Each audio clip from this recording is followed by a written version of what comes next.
Épisode 1. Bernard Arnault, parcours et stratégie patrimoniale. Bonjour et bienvenue dans le podcast Destin de fortune.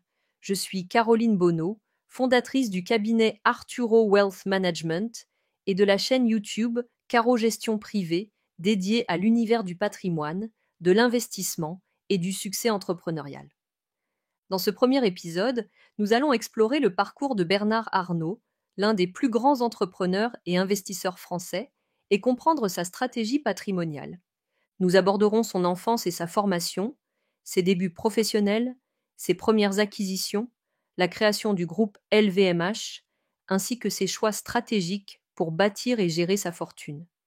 Avant de commencer, je vous invite à vous abonner à la chaîne Caro Gestion Privée pour découvrir d'autres contenus sur la gestion de patrimoine et l'investissement.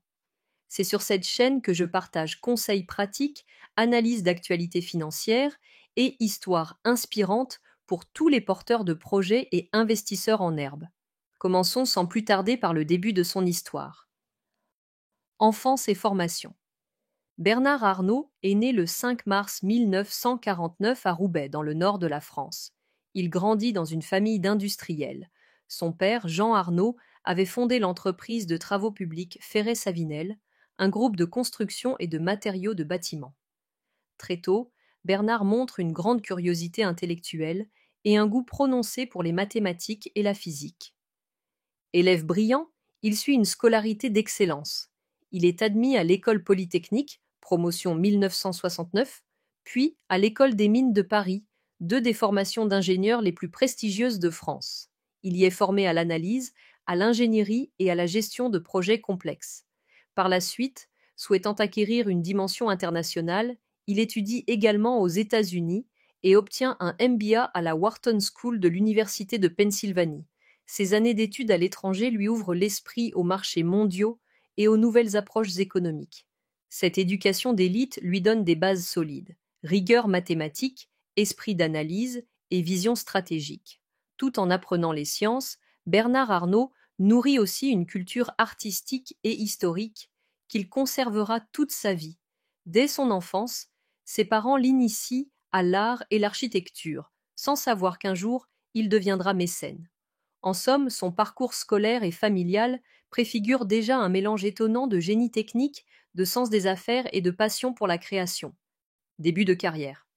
Revenu en France au début des années 1970, Bernard Arnault rejoint l'entreprise familiale Ferré-Savinel en 1971, à l'âge de 22 ans. À cette époque, la société est florissante dans le secteur de la construction de routes et de logements. Le jeune ingénieur se donne pour mission d'améliorer les performances du groupe en modernisant les méthodes et en gérant mieux les investissements. Très vite, il repère que le marché du bâtiment est cyclique et s'ouvre à la diversification. Au milieu des années 1970, Bernard crée une filiale d'investissement dans l'entreprise familiale qu'il renomme Ferrinel. Il anticipe que la croissance future de la France sera portée par l'immobilier et le tourisme. Il axe alors la stratégie sur l'achat de terrains et la promotion de complexes hôteliers dans le sud de la France. Par exemple, il lance des projets de stations balnéaires et acquiert des terrains à fort potentiel.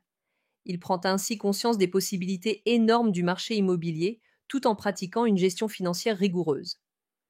En 1984, son père Jean Arnault lui demande de prendre les commandes du groupe familial. À cette occasion, il distribue 20% des parts de Ferré-Savinel à chacun de ses 5 enfants, croyant qu'ils travailleront ensemble. Cette décision, mal gérée, fait que personne n'a le contrôle total de l'entreprise.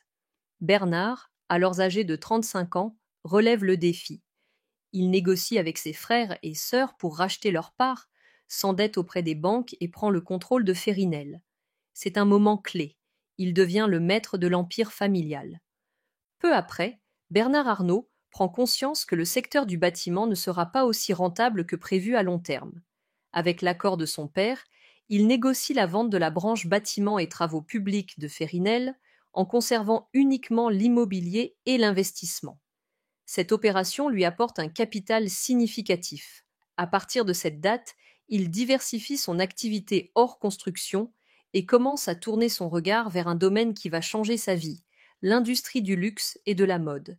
Cet appel du luxe est le premier pas vers son immense destin entrepreneurial. Premières acquisitions.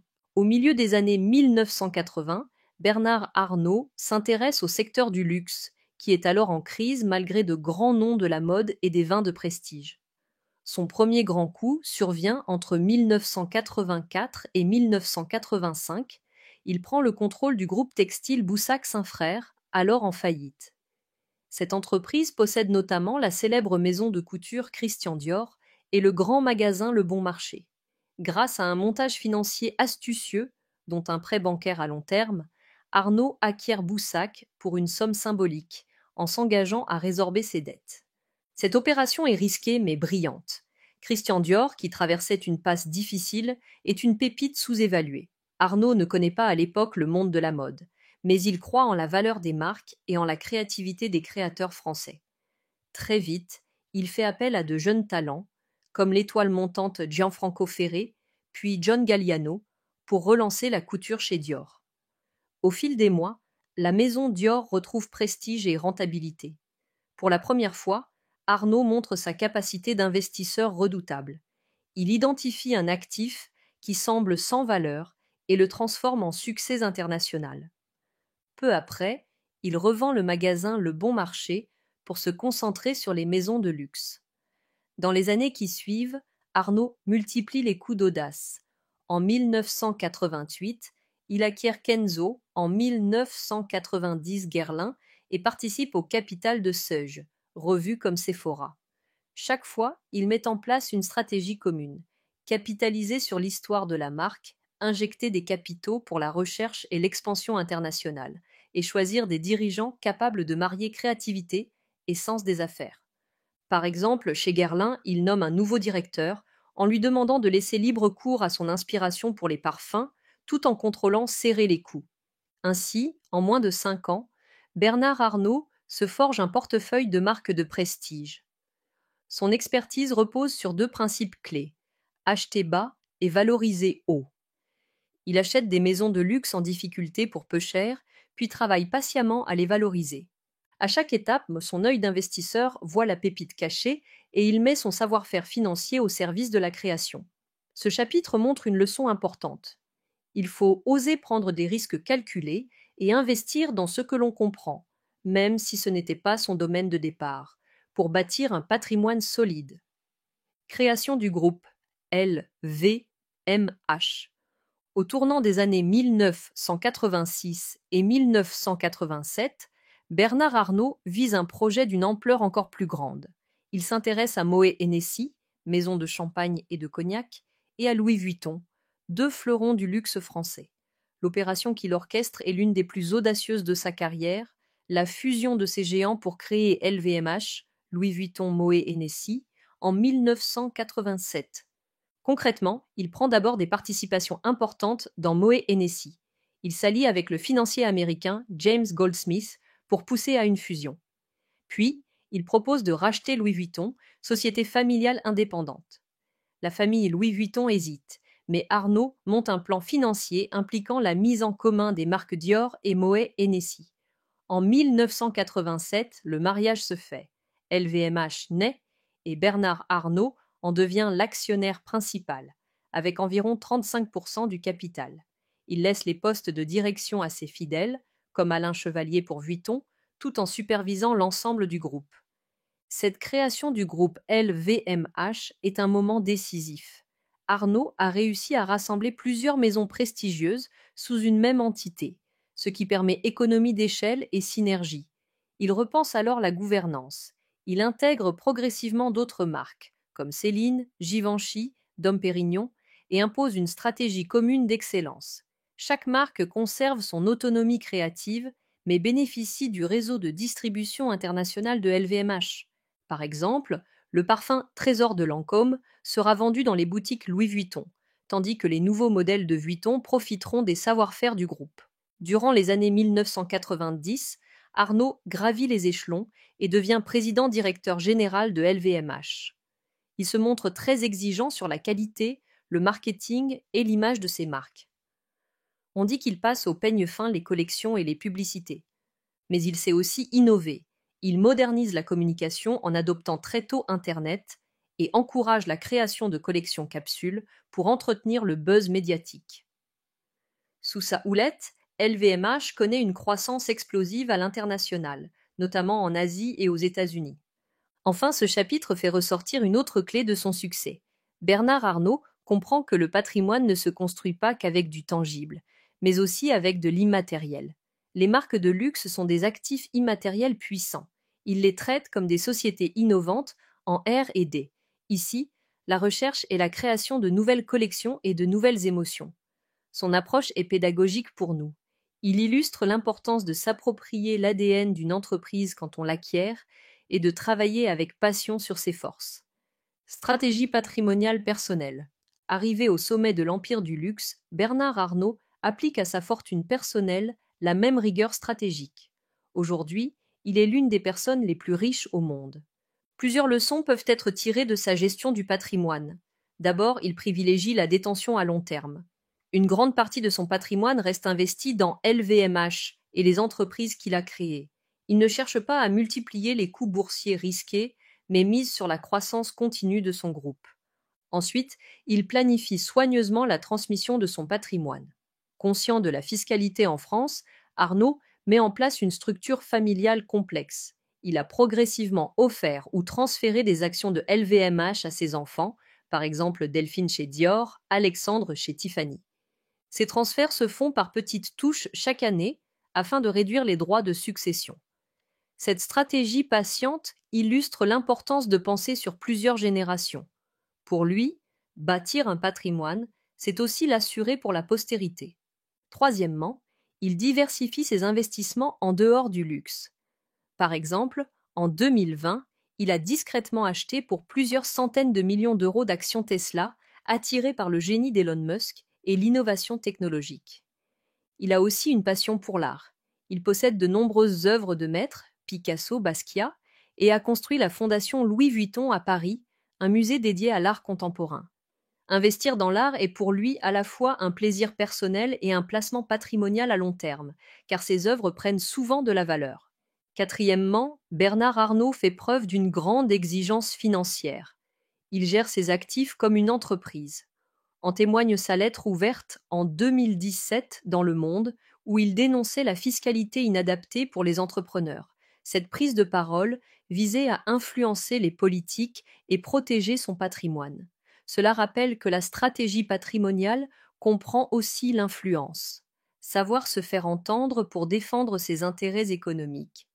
Pour résumer, la gestion de patrimoine de Bernard Arnault repose sur maintien du contrôle de ses actifs principaux, transmission optimisée, diversification réfléchie, art, immobilier, nouvelles technologies et anticipation fiscale. C'est une leçon pour tout investisseur. Un patrimoine ne s'entretient pas seulement en épargnant, mais aussi en réfléchissant à son organisation sur le long terme. Si cet épisode vous passionne, n'oubliez pas de vous abonner à Caro Gestion Privée. Ainsi, vous ne manquerez pas nos prochains portraits de destin de fortune et nos conseils pratiques pour faire fructifier vos investissements. Anecdote. Pour mieux comprendre Bernard Arnault, intéressons-nous à quelques anecdotes authentiques qui illustrent son caractère et son parcours hors norme. D'abord, on raconte qu'il ne s'intéressait pas à la mode avant de reprendre Dior. À ses débuts, il aurait dit qu'il achetait des marques, pas des vestes. Cette phrase en dit long sur sa vision. Il voyait surtout la valeur intangible des maisons de luxe, pas les produits eux-mêmes. Autre anecdote célèbre, en 1989, peu après son rachat de Dior, son père Jean Arnault commet un geste tragique. Profondément touché par l'avenir de l'entreprise familiale, il met fin à ses jours. Bernard Arnault n'a jamais beaucoup commenté cet événement. On sait cependant qu'il était très affecté et qu'il a redoublé de détermination pour ne pas décevoir son père. Cette histoire personnelle dramatique explique en partie sa pugnacité et sa discrétion émotionnelle. Il a dû se forger un caractère de fer pour surmonter une telle épreuve. Une autre histoire inspirante. Bernard Arnault a toujours voulu intégrer sa famille dans l'entreprise. Il a inculqué à ses 5 enfants l'importance du travail et du mérite. Par exemple, il a confié à chacun un secteur de LVMH à développer. Delphine chez Dior Nicolas chez Louis Vuitton jusqu'à récemment, Frédéric chez Tag Heuer, etc.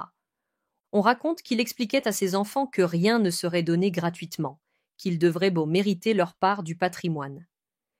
Cette méthode lui permet aussi de préserver sa fortune de manière sûre, des héritiers déjà formés au métier et motivés. Enfin, terminons par une anecdote ludique. En 2020, Bernard Arnault a surpris tout le monde en achetant des actions Tesla. Plusieurs dizaines de millions d'euros ont été investis dans le constructeur de véhicules électriques, simplement parce qu'il admirait Elon Musk comme innovateur. Ce geste montre qu'Arnault reste un investisseur curieux et ouvert aux nouvelles technologies. Un soir, il a même rencontré Elon Musk, déclarant dans les médias qu'il le trouvait exceptionnel. C'est la preuve que, même au sommet, il continue à apprendre et à explorer de nouveaux domaines sans se cantonner à son secteur de confort. Enseignements clés. Après ce parcours hors du commun, quels enseignements peut-on retenir pour nous-mêmes, auditeurs intéressés par l'investissement et l'entrepreneuriat? Voici les points clés du destin d'Arnault. Vision à long terme. Arnault ne cherche pas les gains rapides. Il investit dans des projets durables et attend patiemment qu'ils portent leurs fruits. Cette patience stratégique a transformé des marques en difficulté en empires rentables. Prise de risque calculée. Plutôt que d'éviter le risque, il l'a maîtrisé. Il prend de gros risques, racheter une entreprise en faillite, s'endetter massivement, mais toujours en s'entourant d'experts et en analysant les marchés. Diversification intelligente. Son patrimoine ne dépend pas d'un seul secteur. Bien qu'il soit associé au luxe, il investit aussi dans l'immobilier, l'art et même les technologies de pointe. Cela protège son patrimoine des fluctuations d'un seul marché. Valorisation des actifs immatériels. Arnault nous enseigne que la valeur d'une entreprise réside souvent dans sa marque, son savoir-faire et son équipe créative. Investir, c'est aussi croire en l'idée et non seulement en la matière première. Stratégie de transmission. Il a pensé dès le début à la transmission. Ce n'est pas un hasard si chacun de ses enfants a un rôle précis dans l'empire familial. Anticiper la succession, c'est éviter des problèmes futurs et sécuriser la richesse. Esprit entrepreneurial et curiosité. Enfin, son amour pour l'innovation, comme son investissement dans Tesla, rappelle qu'un investisseur doit rester curieux. Même au sommet, il continue à apprendre et à adapter sa stratégie aux nouvelles tendances. En somme, la trajectoire de Bernard Arnault illustre combien la réussite patrimoniale est le fruit d'une combinaison de vision, de travail acharné et de stratégie réfléchie. Ces enseignements, bien appliqués, peuvent inspirer chaque auditeur qui souhaite construire et protéger son propre avenir financier. Voilà pour ce portrait détaillé de Bernard Arnault, de son enfance modeste au sommet du luxe mondial. Son histoire nous montre qu'il n'y a pas de formule magique. C'est par l'éducation, le travail, l'audace et la stratégie qu'il a bâti son destin de fortune. Que retenir? Chaque choix compte, qu'il s'agisse d'acquérir une petite maison de couture en difficulté ou de distribuer ses actions à ses enfants. Derrière chaque grande réussite économique, il y a des décisions minutieusement réfléchies. Je vous remercie d'avoir suivi cet épisode. J'espère que cette immersion dans le parcours d'un homme aussi complexe et brillant vous aura apporté des idées pour vos propres projets et investissements.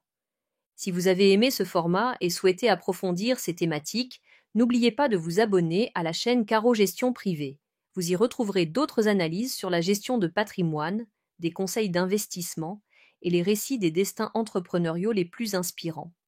À très bientôt pour un nouvel épisode de Destin de fortune. D'ici là, restez curieux et restez audacieux.